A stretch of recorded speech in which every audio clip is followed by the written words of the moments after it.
L'enseignement védique veut donc que les pieds paraissent au lotus de Vishnu deviennent le but de tous nos efforts. Tat Vishnu Paramam Padam. Les Vishnu Lokas, les planètes où règne Vishnu, se situent au-delà des planètes matérielles.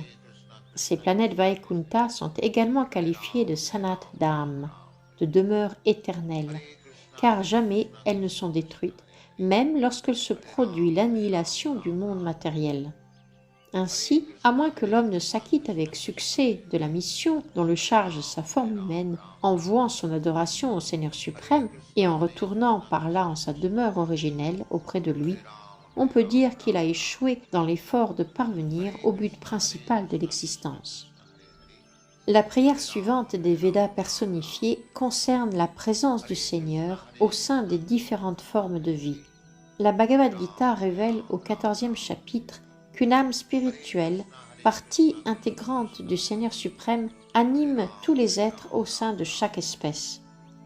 Le Seigneur en personne affirme dans la Bhagavad Gita être le Père qui donne la semence pour toutes les espèces et formes d'existence et que toutes doivent être tenues pour ses fils, les fils de Dieu. La présence du Seigneur suprême dans le cœur de chacun en tant que Paramatma déroute parfois les impersonnalistes qui conçoivent en termes d'égalité les êtres vivants et le Seigneur suprême. Ils s'imaginent que si le Seigneur souverain pénètre dans les différents corps en même temps que l'âme individuelle, il ne peut y avoir de distinction entre cette âme et le Seigneur. Et tel est leur défi. Pourquoi les âmes individuelles devraient-elles vouer leur adoration au Paramatma, à l'âme suprême ? Car selon eux, l'âme suprême et l'âme individuelle sont égales en tout point, rien ne les distingue. Cependant, il est une différence entre l'âme suprême et l'âme individuelle, ce qu'explique la Bhagavad Gita au 15e chapitre. Le Seigneur y enseigne que malgré sa présence dans le corps auprès de l'être vivant, il lui est supérieur, il lui dicte ses actes de l'intérieur et c'est lui qui donne l'intelligence. La Bhagavad Gita atteste que le Seigneur donne l'intelligence à l'âme distincte et que la mémoire et l'oubli sont également issus de l'influence de l'âme suprême. Nul ne peut agir indépendamment de l'âme suprême, si bien que l'âme individuelle doit agir selon son karma passé que lui rappelle le Seigneur. L'âme distincte est oublieuse par nature, mais la présence du Seigneur en son cœur lui fait se souvenir des désirs exprimés lors de sa vie passée. L'intelligence de l'âme individuelle se manifeste à la manière du feu dans le bois.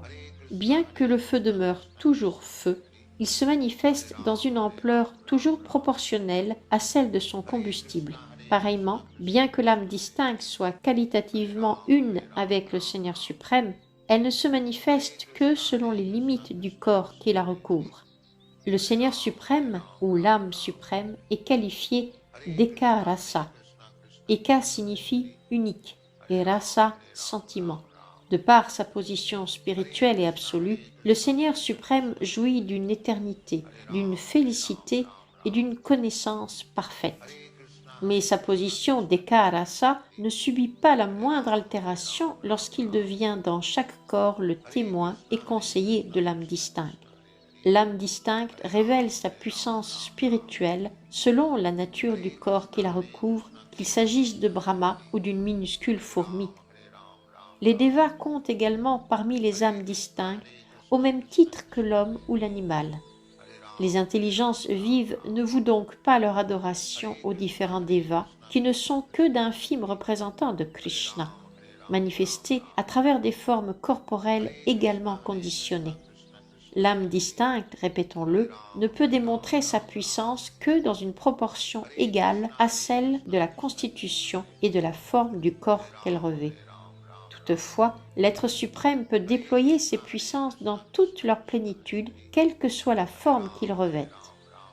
La thèse des philosophes mayavadis, selon laquelle Dieu et l'âme distincte ne font qu'un, ne peut être acceptée car l'âme individuelle ne peut déployer ses pouvoirs et puissances que selon le développement de son type de corps. L'âme dans le corps d'un nourrisson ne peut montrer la pleine puissance d'un homme adulte. Mais chez Krishna, le Seigneur souverain, alors qu'il était encore le tout jeune enfant que portait sa mère, manifesta toute sa puissance en tuant Putana et les autres asuras qui voulurent l'agresser. La puissance spirituelle de Dieu, la personne suprême, est donc qualifiée d'Eka Rasa. Elle demeure inchangée. Cette personne absolue représente donc l'unique objet d'adoration. Voilà ce qu'ont parfaitement réalisé ceux qui sont affranchis des souillures de la nature matérielle. En bref, seules les âmes libérées sont à même d'adorer Dieu, le Seigneur souverain. Les Mayavadis d'intelligence moindre portent leur adoration vers les Devas, considérant que ces derniers se situent à un niveau égal à celui de Dieu. Les Védas personnifiés offrirent encore leur hommage. Cher Seigneur, après de très nombreuses existences, ceux qui ont véritablement atteint la sagesse vouent leur adoration à tes pieds pareils au lotus, avec un savoir parfait. Ce que confirme la Bhagavad Gita, où le Seigneur enseigne qu'après de très nombreuses renaissances, l'âme magnanime, le Mahatma, s'abandonne à lui, sachant bien que Vasudeva, chez Krishna, est la cause de toutes les causes. Les Védas poursuivirent. Comme nous l'avons déjà expliqué, puisque notre mental, notre intelligence et nos sens nous ont été donnés par Dieu, lorsque ces instruments se trouvent véritablement purifiés, il n'est d'autre choix que de les engager tous dans le service de dévotion offert au Seigneur. L'enchaînement de l'être au sein de diverses formes de vie ne résulte que de mauvais emplois de ses pensées, de son intelligence et de ses sens. Diverses sortes de corps sont attribués en conséquence des actes matériels d'un être. Ceux-ci sont créés par la nature matérielle selon les désirs des êtres qui les revêtiront. Lorsque l'être vivant désire et mérite un corps particulier, celui-ci lui est attribué sur l'ordre du Seigneur suprême par la nature matérielle. Le troisième chant du Srimad Bhagavatam explique que sous le contrôle d'une autorité supérieure, l'être vivant se voit placé dans la semence d'un mâle et introduit dans la matrice d'une certaine femelle afin de développer un corps particulier.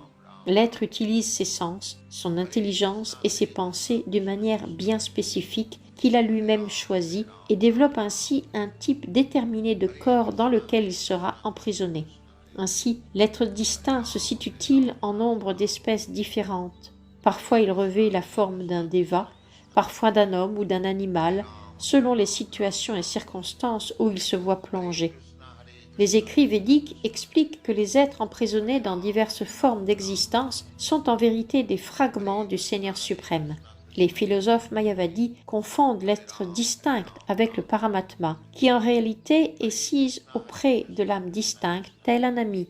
Parce que le Paramatma, qui représente l'aspect localisé de la personne suprême, et l'être distinct se trouvent tous deux à l'intérieur du corps, la vérité demeure parfois voilée, et certains croient qu'il n'existe aucune différence entre les deux. Mais il en est pourtant une, bien définie, comme l'explique le Varaha Purana. Il est deux sortes d'êtres faisant partie intégrante du Seigneur suprême. L'âme distincte, appelée Vibhinamsha, et l'âme suprême, le Paramatma, l'émanation plénière du Seigneur suprême, appelée Swamsha. Cette dernière possède une puissance égale à celle de Dieu lui-même, en sorte qu'il n'existe pas même la moindre différence entre la puissance du Seigneur suprême et celle de son émanation plénière, le Paramatma. Mais les fragments Vibhinamsha, eux, ne sont dotés que d'une infime partie des puissances du Seigneur. Le Narayan Pancharatra affirme que les êtres distincts qui forment l'énergie marginale du Seigneur sont sans nul doute de la même nature spirituelle que lui, mais sujets toutefois à l'influence matérielle des gunas. Et de ce fait, les minuscules êtres distincts portent le nom de Jiva. La personne suprême porte parfois le nom de Shiva, ce qui signifie source de toute heureuse fortune. Ainsi, la différence entre Shiva et Jiva est que le Seigneur suprême, source de toute heureuse fortune, n'est jamais touché par l'influence matérielle des gunas, quand les Jivas, fragments infimes de Dieu, sont, eux, sujets à cette influence. Bien qu'elle ne soit qu'une émanation plénière du Seigneur, l'âme suprême, sise dans le corps, est digne de l'adoration de l'être distinct. Les grands sages ont donc conclu que la méditation a été conçue afin de permettre à l'être distinct de fixer son attention sur les pieds pareils au lotus de la forme de l'âme suprême, Vishnu. Tel est le véritable samadhi. Les seuls efforts de l'âme distincte ne peuvent l'affranchir de l'empêtrement matériel. il lui faut pour cela adopter le service de dévotion offert aux pieds pareils au lotus du Seigneur, l'âme suprême sise dans le cœur. Sridhar Swami, le grand commentateur du Srimad Bhagavatam, a composé à ce propos un fort beau verset dont voici le sens. Ô cher Seigneur, éternellement je demeure une parcelle de ta personne, mais les puissances matérielles m'ont encagé, ces puissances qui sont aussi une émanation de ta personne. Toi, cause de toutes les causes, tu as pénétré dans mon corps sous la forme de l'âme suprême. Ainsi ai-je la bonne fortune de jouir d'une existence de savoir et de bonheur parfait à tes côtés. Ô Seigneur aimé, ordonne-moi donc de te servir avec amour, afin que je puisse à nouveau recouvrer ma nature originelle de félicité absolue.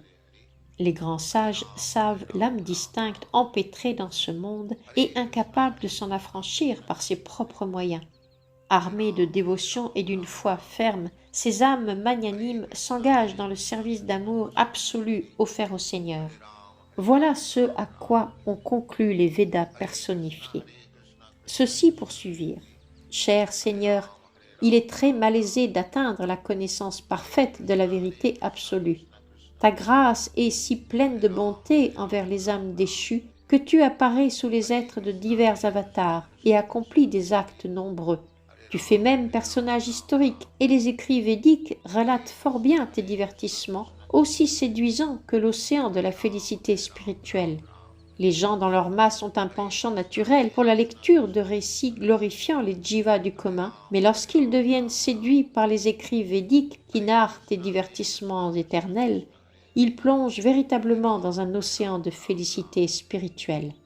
De même qu'un homme pris de lassitude se sent rafraîchi en pénétrant dans l'onde, l'âme conditionnée, lasse et dégoûtée des activités matérielles se voit rafraîchie et oublie tout de sa lassitude en s'immergeant simplement dans l'océan spirituel de tes divertissements pour enfin se fondre dans cet océan de félicité sublime. Les bhaktas les plus intelligents n'adoptent aucun autre moyen de réalisation spirituelle que le service de dévotion et la pratique assidue des 9 activités dévotionnelles, dont les 2 premières sont l'écoute et le chant de tes gloires. Lorsqu'ils écoutent et chantent la gloire de tes divertissements spirituels, tes dévots ne se soucient pas même de la félicité spirituelle née de la libération ou de la fusion dans l'existence du Suprême.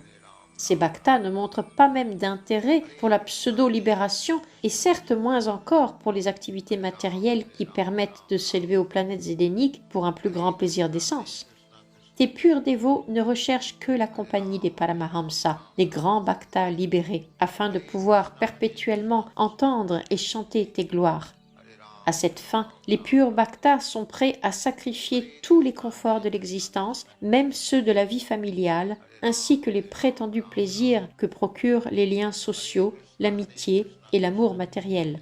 Ceux qui ont goûté au nectar de la dévotion, en savourant la vibration spirituelle et absolue du chant de tes gloires, Hare Krishna, Krishna Krishna, Hare Hare, Hare Rama, Rama Rama, Hare Hare, ne se soucient guère des autres plaisirs spirituels ou encore moins des conforts matériels, lesquels semblent, aux yeux des purs bhaktas, moins importants que la paille qui traîne dans la rue. Cher Seigneur, lorsqu'un homme est à même de purifier ses pensées, ses sens et son intelligence en s'engageant dans le service de dévotion en pleine conscience de Krishna, ses pensées deviennent alors ses amis. Sinon, elles demeurent à jamais ses ennemis. Quand les pensées s'abîment dans le service de dévotion offert au Seigneur, elles se font des amis intimes de l'être distinct, car alors il peut constamment méditer sur le Seigneur suprême. Ta grâce est à jamais chère à l'être vivant, et lorsque son mental est absorbé dans la pensée de ta personne, il ressent cette grande satisfaction à laquelle il avait tant aspiré, vie après vie. Quand les pensées se trouvent ainsi fixées sur les pieds pareils au lotus de la personne suprême, il n'est nul besoin d'adopter quelque autre sorte d'adoration inférieure ou d'emprunter quelque autre voie de réalisation spirituelle, elle aussi inférieure. En essayant d'adorer un déva ou en adoptant toute autre méthode de réalisation spirituelle, l'âme distincte demeure une victime du cycle des morts et des renaissances successives et nul ne peut s'imaginer sa dégradation lorsqu'elle choit dans les espèces abominables comme celle des chats et des chiens. Sri Narottam Das Thakur explique dans ses chants dévotionnels que ceux qui n'adoptent pas le service de dévotion offert au Seigneur, mais se trouvent au contraire séduits par la spéculation philosophique et par les actes intéressés, ceux-là boivent le poison des fruits qu'engendrent de tels actes.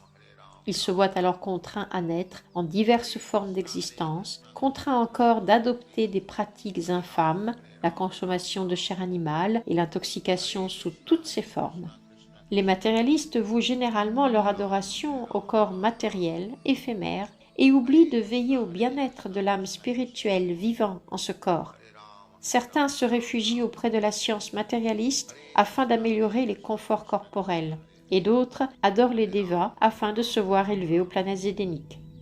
Leur but dans l'existence est d'assurer le confort de leur corps, oubliant ainsi l'intérêt de l'âme spirituelle. Ces hommes, selon les écritures védiques, vont droit au suicide, car l'attachement pour le corps matériel et son bien-être contraint l'être vivant à errer à travers le cycle des naissances et des morts, errance perpétuelle et à jamais sujette aux souffrances de ce monde. La forme humaine représente pour l'être l'occasion de saisir le sens de sa nature véritable, et les intelligences les plus perçantes adoptent le service de dévotion afin de vouer leurs pensées, leur sens et leur corps au service du Seigneur sans aucune déviation.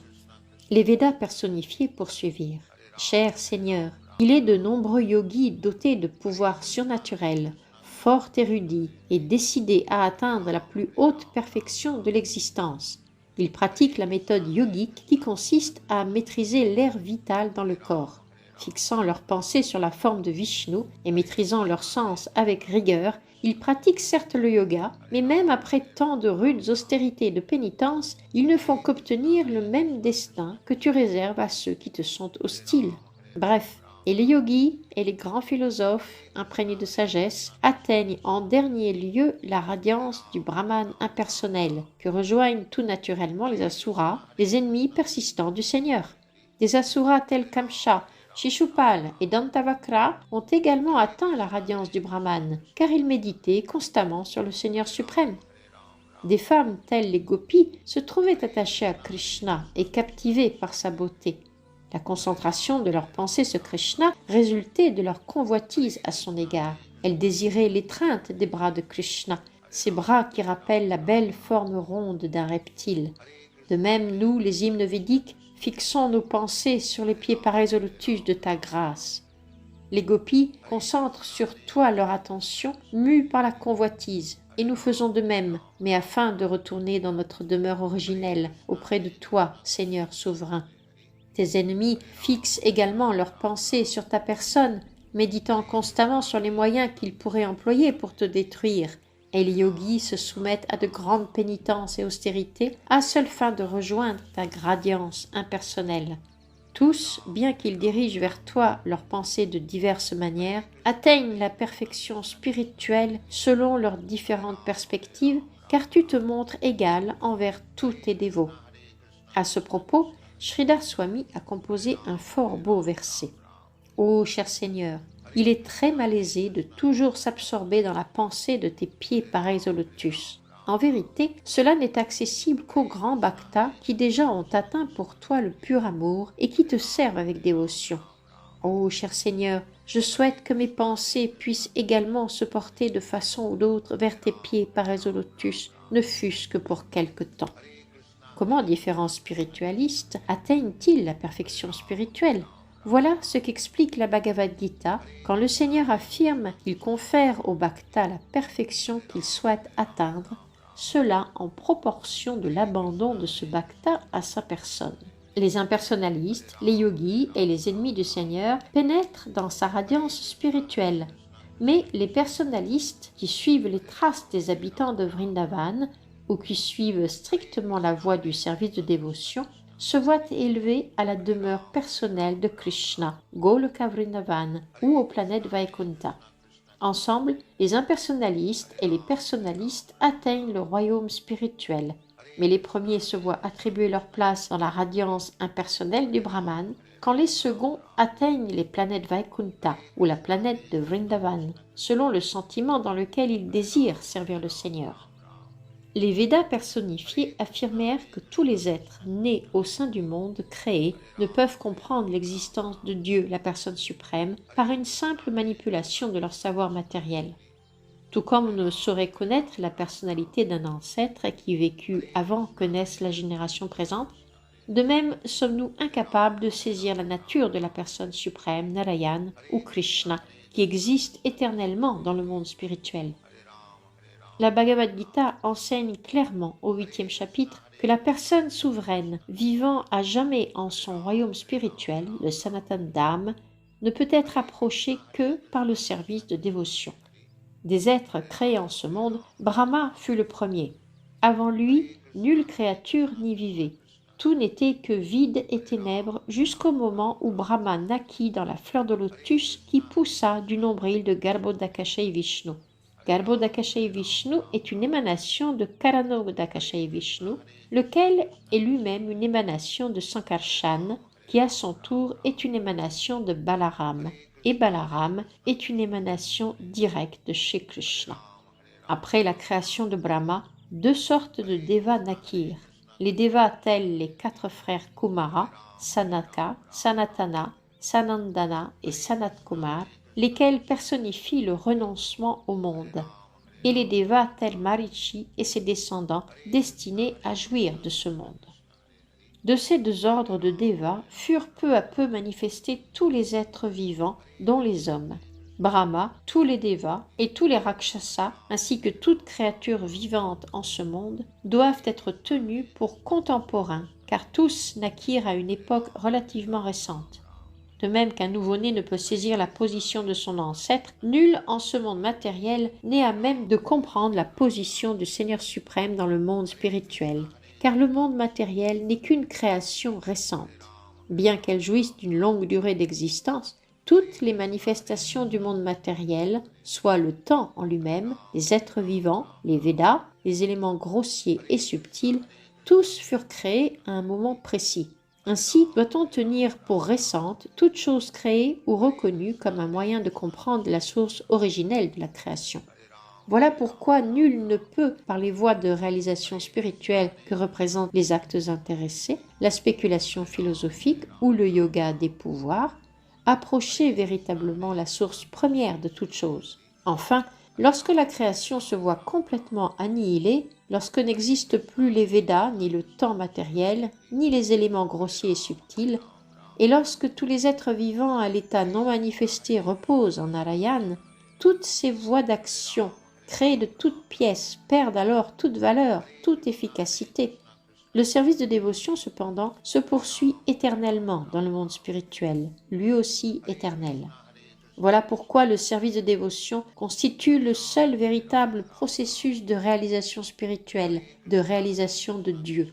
Srila Sridhar Swami a composé un verset à ce propos, verset qui exprime que la personne souveraine, source suprême de toute chose, est si grande et sans limite qu'il n'est pas possible pour l'être vivant de la comprendre par un moyen matériel acquis, quel qu'il soit. Chacun doit donc implorer le Seigneur d'être éternellement engagé dans son service de dévotion, afin de pouvoir comprendre par sa grâce cette source souveraine de la création. Et cette source, le Seigneur en personne, se révèle uniquement au Bhakta. Dans le 4e chapitre de la Bhagavad Gita, le Seigneur dit à Arjuna, « Ô cher Arjuna, si je t'enseigne aujourd'hui cette science très ancienne, l'art de me connaître, c'est parce que tu es mon ami et mon dévot, et que tu peux ainsi en percer le mystère sublime. Ce qui revient à dire que la source originelle de la création, la personne suprême, échappe à nos efforts de la saisir par nos propres moyens. Il nous faut satisfaire le Seigneur par notre service de dévotion. Alors seulement se révélera-t-il à nous. Alors seulement pourrons-nous, en quelque sorte, le comprendre. Il est différentes sortes de philosophes qui se sont efforcés de saisir la source originelle au moyen de leur propre élucubration mentale. On compte en général 6 sortes de tels raisonneurs que l'on regroupe sous le nom de Saddarshana. Tous ces philosophes sont impersonnalistes, mayavadis. Tous s'efforcent d'établir leur propre opinion, bien qu'ils en viennent à se compromettre, à nier leur première théorie pour affirmer que toute pensée mène à un même but et qu'elles sont donc toutes valables. Selon les prières des Védas personnifiés, cependant, aucune de ces opinions n'est valide, car elles naissent d'un savoir lui-même issu du monde matériel éphémère. En vérité, les Mayavadis se sont tous écartés de la question.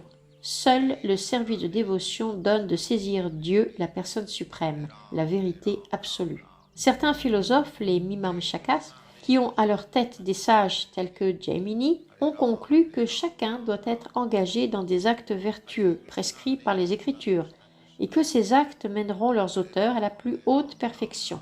Mais cela se trouve contredit dans le 9e chapitre de la Bhagavad Gita, où Shri Krishna enseigne qu'à travers les actes vertueux, on peut s'élever aux planètes édéniques, mais qu'aussitôt que s'épuisent les fruits de ces actes vertueux, il faut quitter plaisirs édéniques et prospérité matérielle inhérente à la vie dans les planètes supérieures, pour à nouveau choir au niveau des planètes inférieures, où la durée de l'existence est brève et la norme de bonheur matériel au plus bas niveau.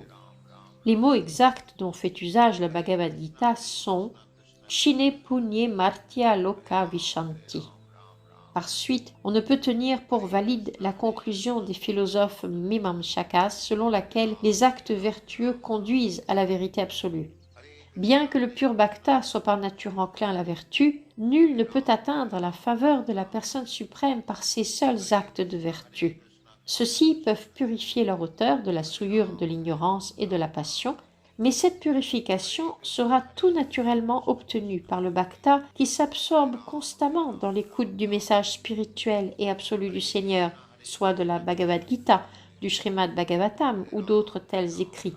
À la lumière de la Bhagavad Gita, nous comprenons que même celui qui n'est pas tout à fait parfait dans l'accomplissement d'actes vertueux, mais qui toutefois s'absorbe totalement dans le service de dévotion, doit être tenu pour bien établi sur la voie de la perfection spirituelle. La Bhagavad Gita enseigne encore que le Seigneur suprême guide de l'intérieur celui qui se trouve engagé dans le service de dévotion avec amour et foi.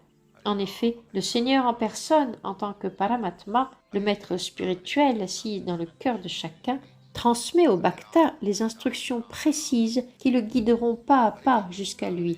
La conclusion des philosophes Mimamchakas n'est donc pas cette vérité qui nous mène à l'entendement véritable.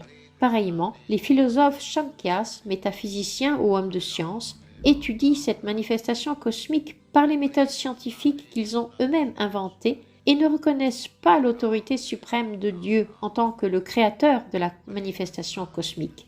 Plutôt, ils concluent à tort que l'interaction des éléments matériels représente en elle-même la cause originelle de la création. La Bhagavad Gita, cependant, rejette cette théorie. Il y est clairement établi que derrière l'activité cosmique se trouvent les directives de Dieu, la personne suprême, ce que corrobore l'enseignement védique. Asattva idam agra asit. L'origine de la création existait avant la manifestation cosmique. Les éléments matériels ne constituent donc pas la cause de la création. Bien qu'on les tienne pour une cause matérielle, la cause ultime de toute chose est le Seigneur suprême lui-même. La Bhagavad Gita enseigne que la nature matérielle agit donc sous les ordres de Krishna. La philosophie athée du Shankya tire la suivante conclusion. Puisque les produits de l'univers matériel sont éphémères et illusoires, leur cause première doit donc également posséder une semblable nature. Les philosophes Sankhya chérissent la philosophie du néant, mais en vérité, la personne suprême représente la cause originelle de toutes les causes, de sorte que l'univers cosmique constitue la manifestation temporaire de son énergie matérielle. Une fois celle-ci annihilée, sa cause, soit l'existence éternelle du monde spirituel, se poursuit telle qu'elle.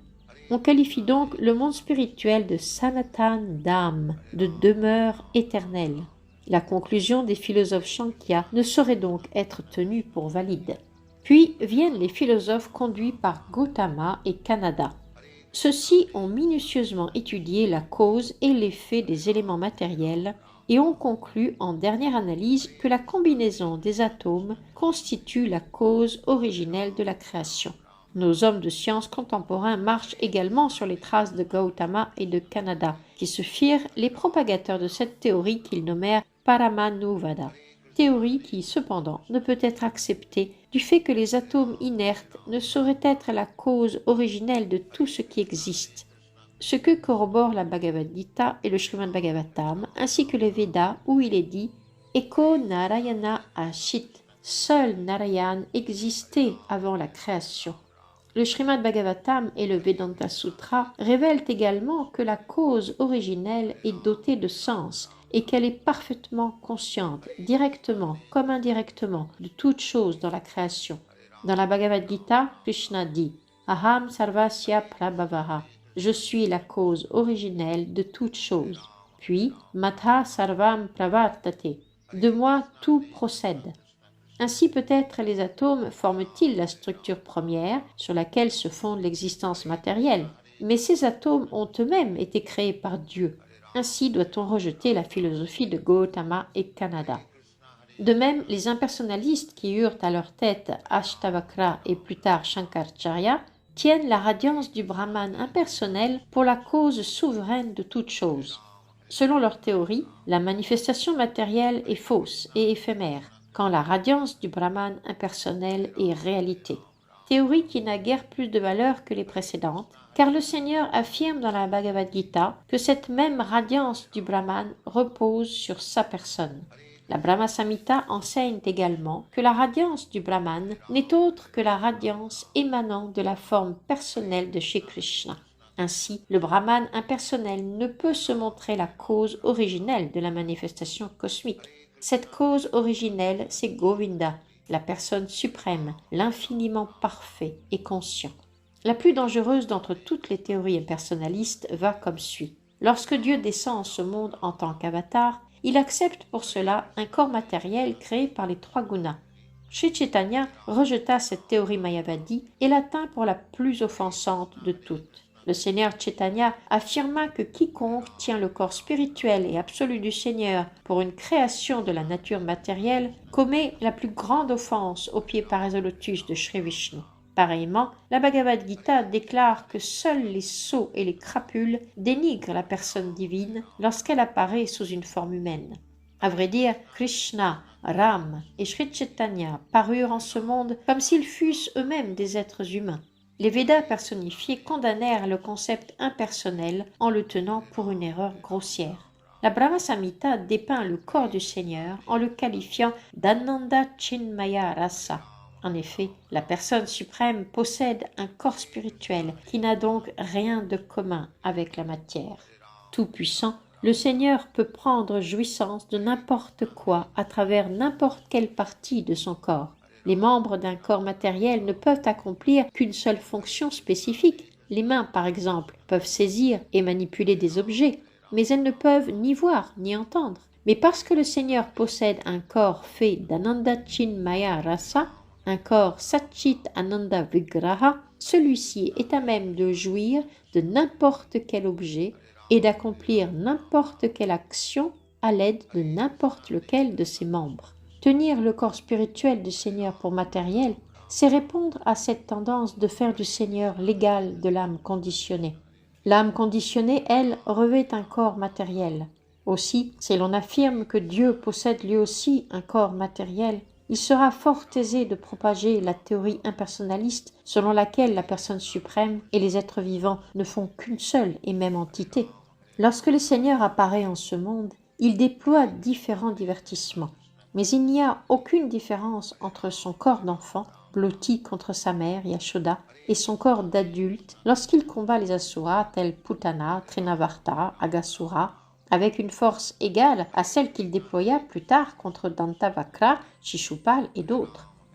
Dès que l'âme conditionnée transmigre à un autre corps au sein de l'existence matérielle, elle oublie tout de son corps précédent. Mais la Bhagavad Gita nous révèle que Krishna, parce que doté d'un corps Satchit Ananda, n'avait pas oublié qu'il avait transmis l'enseignement de la Bhagavad Gita au Dieu Soleil quelques milliers d'années auparavant. Le Seigneur porte donc également le nom de Purushottam, car il se situe au-delà de l'existence matérielle comme spirituelle. Dire qu'il est la cause de toutes les causes signifie qu'il est à la fois la cause des mondes spirituels et matériel. Dieu, la personne suprême, est tout-puissant et omniscient. Le corps matériel n'est capable ni de toute puissance, ni d'omniscience. Par conséquent, le corps du Seigneur n'a certes rien de matériel. Ainsi, la théorie mayavadi selon laquelle la personne suprême vient en ce monde dotée d'un corps matériel ne peut être acceptée d'aucune manière. Nous pouvons donc conclure que toutes les théories des philosophes matérialistes sont le fruit d'une existence temporaire et illusoire, comme le sont les conclusions d'un rêve. Ces conclusions, certes, ne peuvent nous amener à l'absolue vérité, laquelle ne peut être réalisée qu'à travers le service de dévotion. Comme l'enseigne le Seigneur dans la Bhagavad Gita, Bhaktyamam Abhijanati, à travers le service de dévotion, et seulement ainsi on peut me connaître tel que je suis. Srila Sridhar Swami a également composé à ce propos un fort beau verset. Ô Seigneur aimé, laissons les autres se complaire en de fausses hypothèses et dans la spéculation aride, développant toutes sortes de théories à partir de leurs grandes thèses philosophiques, qu'ils croupissent dans les ténèbres de l'ignorance et de l'illusion, jouissant faussement du monde comme s'ils étaient de hauts érudits, eux qui n'ont nulle connaissance de Dieu, la personne suprême. Quant à moi, je souhaite connaître la libération à travers le simple chant des saints noms du Seigneur à l'infinie beauté. Madhava, Vamana, Trinayana, Shankarshan, Shripati et Govinda. Que je puisse m'affranchir de la souillure de l'existence matérielle par le simple chant de ces noms spirituels et absolus. Les Védas personnifiés poursuivirent. Cher Seigneur, lorsqu'un être distinct en vient par ta seule grâce à la juste conclusion concernant ta position sublime et absolue, alors il ne se préoccupe plus des diverses théories créées de toutes pièces par les pseudo-philosophes, ces élucubrateurs. Il s'agit là des théories spéculatives de Gautama, Kanada, Patanjali et Kapila, Nirvishwar. Il existe en vérité deux Kapilas. L'un, fils de Kardama Muni, est un avatar, et l'autre, un athée d'une époque plus récente. L'athée Kapila est souvent confondu avec l'avatar, apparu comme le fils de Kardama Muni à l'ère du Svayambhuva Manu. Sri Kapila, l'avatar, apparut dans des temps beaucoup plus anciens, quand le faux Kapila parut à l'époque récente du Manu Vaishvavata. Revenons à la philosophie mayavadi. Selon celle-ci, le monde manifesté, l'univers de matière, serait mithya ou maya, faux. La prédication mayavadi se fonde sur ces quelques mots. Brahma Satya Jagat Mithya. Seule est réelle la radiance du Brahman. La manifestation cosmique, elle, est illusoire et fausse. La philosophie Vaishnave, toutefois, révèle que c'est Dieu, la personne souveraine, qui engendre la manifestation cosmique. Le Seigneur, dans la Bhagavad Gita, enseigne qu'il pénètre au sein du monde matériel à travers l'une de ses émanations plénières. C'est ainsi qu'il crée l'univers. Les Védas expliquent encore que ce monde temporaire, ou Asat, représente également une émanation du Sat suprême, la vérité absolue. Le Vedanta Sutra nous permet en outre de comprendre que tout a émané du Brahman suprême. Ainsi, loin de tenir cette manifestation cosmique pour fausse, le philosophe Vaishnava voit toute chose en ce monde en relation avec le Seigneur suprême. Srila Rupa Goswami explique fort bien cette conception du monde matériel lorsqu'il dénonce le faux renoncement de ceux qui proclament que ce monde est faux et illusoire, sans savoir qu'il est également une manifestation du Seigneur suprême. Les Vaishnavas, eux, sont libres de l'attachement à ce monde en tant qu'objet de plaisir pour les sens. Les Vaishnavas ne chérissent aucunement le plaisir des sens et ne conçoivent donc aucun attachement pour l'action matérielle, si bien qu'ils n'agissent dans ce monde que selon les principes régulateurs énoncés dans les Védas. Puisque Dieu, la personne suprême, représente la cause originelle de toute chose, le Vaishnava voit tout en relation avec Krishna, même en ce monde, de sorte que ce haut savoir rend toute chose spirituelle. Ce qui revient à dire que tout dans le monde matériel est déjà spirituel, mais notre manque de savoir nous le fait percevoir sous un aspect matériel. Les Védas personnifiés donnèrent à ce propos l'exemple de chercheurs d'or qui ne rejetteront jamais des pendants d'oreilles, des bracelets ou tout autre objet en or du simple fait qu'il revêt une forme différente de celle de l'or tel qu'on le trouve dans son état originel. Pareillement, tous les êtres distincts représentent des fragments du Seigneur suprême, dotés des mêmes attributs que lui, mais revêtant de multiples formes au sein des 8 400 000 espèces, comme différents bijoux façonnés à partir du même or. Pareil à un chercheur d'or, le Vaishnav, fort du savoir que tous sont qualitativement égaux à la personne suprême, voit tous les êtres vivants comme des serviteurs éternels de Dieu. Un Vaishnav se voit donc offrir sans cesse l'occasion de servir le Seigneur suprême par le simple fait de secourir les êtres fourvoyés, de les éduquer dans la conscience de Krishna et de les conduire à leur demeure originelle auprès de Dieu. Comprenons ici que les êtres conditionnés voient leur mental troublé par les 3 gunas, si bien qu'ils transmigrent d'un corps à un autre comme dans un rêve. Toutefois, lorsque leur conscience se métamorphose en conscience de Krishna, ils ont tôt fait d'établir Krishna en leur cœur et pavent ainsi la voie qui mène à la libération. On trouve partout mentionné dans les Védas que le Seigneur suprême et les êtres vivants possèdent une même nature spirituelle, Chaitanya, ce que vient confirmer le Padma Purana, où il est précisé qu'il existe 2 sortes d'êtres spirituels, le Jiva et le Seigneur suprême.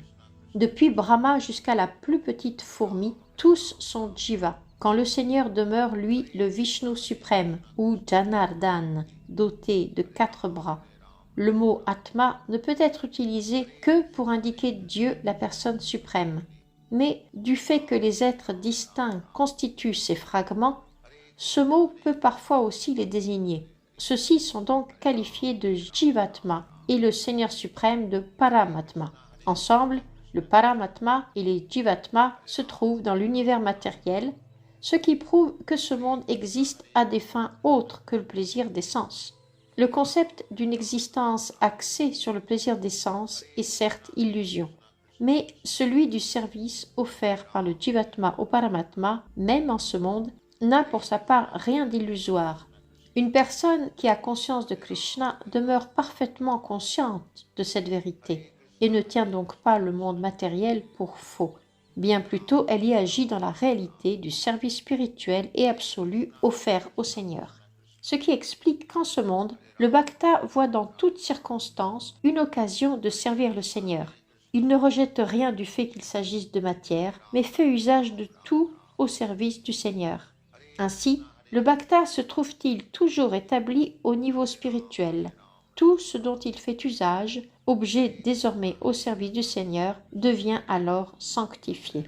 Sridhar Swami a composé à ce propos un beau verset. « J'adore Dieu, la personne souveraine, qui se manifeste à jamais comme la réalité, même en ce monde que certains tiennent pour faux.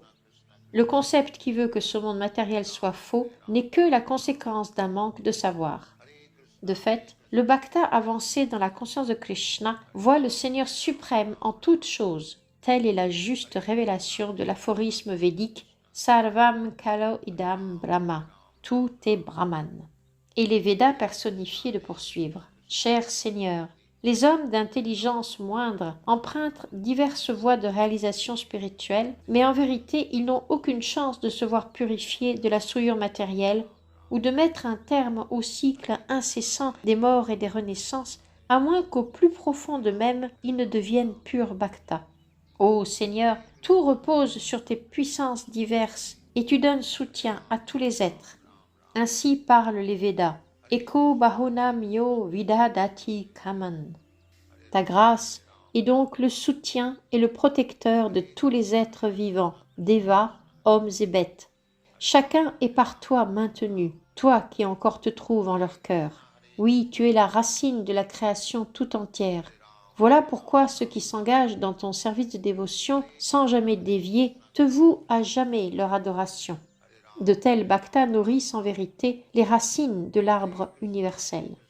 À travers le service de dévotion, on ne satisfait pas seulement Dieu, l'être souverain, mais aussi tous les autres, parce que chacun trouve en lui son soutien. Réalisant l'omniprésence de la personne suprême, le bhakta est d'entre tous le philanthrope et l'altruiste le plus efficace. De tels purs bhaktas, profondément engagés dans la conscience de Krishna, échappent fort aisément au cycle des morts et des renaissances successives jusqu'à monter sur la tête de la mort. Le Bhakta n'a jamais peur de mourir ou de changer de corps. Sa conscience est métamorphosée en conscience de Krishna, et même s'il ne retourne pas auprès de Dieu, même s'il doit se réincarner dans un autre corps matériel, pour lui, rien n'est à craindre. Bharat Maharaj en est l'exemple vivant. Bien qu'à la fin de sa vie, il dut prendre la forme d'un cerf, lorsque son existence de cerf fut à son tour terminée, il obtint un corps dans lequel il s'affranchit parfaitement de toute souillure matérielle et fut élevé au royaume de Dieu. La Bhagavad Gita affirme par conséquent que jamais le bhakta ne périt, car le chemin qui le conduit au royaume spirituel, en sa demeure originelle auprès de Dieu, est des plus sûrs. Même si le bhakta vient à choir, sa conscience de Krishna, impérissable, l'élèvera progressivement jusqu'à ce qu'il retourne à Dieu. Non seulement le pur bhakta sanctifie sa propre existence, mais encore celle de tous ceux qui l'acceptent pour disciples. Tous peuvent pénétrer sans mal dans le royaume de Dieu. Non seulement surmontent-ils la mort, mais par sa grâce, ses disciples peuvent aisément parvenir au même but. La puissance du service de dévotion est telle que le pur bhakta peut électriser ceux qu'il rencontre par ses instructions spirituelles sur l'art de franchir l'océan de l'ignorance. Les instructions qu'un pur bhakta prodigue à son disciple sont toutes fort simples. Nul n'éprouve de difficulté à se garder dans son sillage. Quiconque marche sur les traces de la lignée disciplique d'illustres bhaktas comme Brahma, Shiva, Narada, les Kumara, Manu, Kapila, les rois Prahlad, Janaka et Bali, Shukadev Goswami, Yamaraj et Bhishma, trouve grande ouverte la porte de la libération. D'autre part, les abhaktas qui empruntent des voies de réalisation incertaines, telles que le gyan, le yoga et le karma, on les tient pour encore souillés par la matière. Ceux-là, bien qu'ils semblent évoluer spirituellement, restent incapables de se libérer eux-mêmes, que dire alors de libérer leurs adeptes? On compare ces abhaktas à des animaux enchaînés, car ils ne peuvent dépasser les rites et les formalités propres à un type de foi particulier. La Bhagavad Gita les condamne par les mots Veda-Vada. Ils ne peuvent comprendre que les Védas traitent de l'action placée sous le signe des trois gunas, soit la vertu, la passion et l'ignorance. Dans la Bhagavad Gita, Shri Krishna conseille à Arjuna d'aller au-delà des devoirs prescrits dans les Védas et d'adopter la conscience de Krishna, le service de dévotion. Nistregunyo Bhavarjuna, cher Arjuna, transcende les rites védiques, et cette perfection spirituelle et absolue qui s'étend au-delà des rites védiques, elle n'est autre que le service de dévotion. Dans la Bhagavad Gita, le Seigneur affirme avec clarté que ceux qui s'engagent dans son service de dévotion pure sont en vérité établis dans le Brahman. La véritable réalisation du Brahman est synonyme de conscience de Krishna et de service dévotionnel. Aussi, les bhaktas sont-ils de véritables brahmacharis en ce que leurs actes s'accomplissent toujours en conscience de Krishna dans le service de dévotion. Le mouvement pour la conscience de Krishna incarne donc un appel perpétuel à tous les spiritualistes et hommes de religion, appelle les conviants de par son authenticité à joindre un mouvement où l'on peut apprendre à aimer Dieu et dépasser ainsi tout rite ainsi que toute formalité scripturaire. Celui qui ne peut aller au-delà de principes religieux stéréotypés, on le compare à un animal enchaîné par son maître. Toute religion a pour but de saisir la nature de Dieu et d'éveiller notre amour latent pour lui. Si l'on n'a fait qu'adhérer aux rituels et aux formules religieuses, mais sans s'élever au niveau de l'amour de Dieu, on ne vaut alors guère mieux qu'un animal enchaîné. Bref, on ne peut, sans conscience de Krishna, se libérer de la souillure inhérente à l'existence matérielle. C'est à Srila Sridhar Swami que l'on doit ce beau verset. Je laisse à d'autres l'accomplissement de rudes austérités, à d'autres qu'ils se jettent du sommet des montagnes pour mettre fin à leur jour. Je laisse à d'autres les nombreux pèlerinages effectués dans l'espérance du salut ou les profondes études philosophiques et celles des écrits védiques. Je laisse aux yogis leurs services méditatifs et aux diverses sectes les vaines discussions qui doivent déterminer d'entre elles laquelle est la meilleure. Car le fait est qu'à moins d'être conscient de Krishna, à moins d'être engagé dans le service de dévotion, à moins de connaître la miséricorde du Seigneur suprême, personne ne peut traverser l'océan du monde matériel. L'homme d'intelligence abandonnera donc tout concept stéréotypé pour joindre le mouvement pour la conscience de Krishna et y connaître la véritable libération. Hare Krishna, Krishna Krishna, Hare Hare, Hare Ram, Ram Ram, Hare Hare. Hare Krishna, Krishna Krishna, Hare Hare, Hare Ram, Ram Ram, Hare Hare. Hare Krishna, Krishna Krishna, Hare Hare, Hare Ram, Ram Ram, Hare Hare.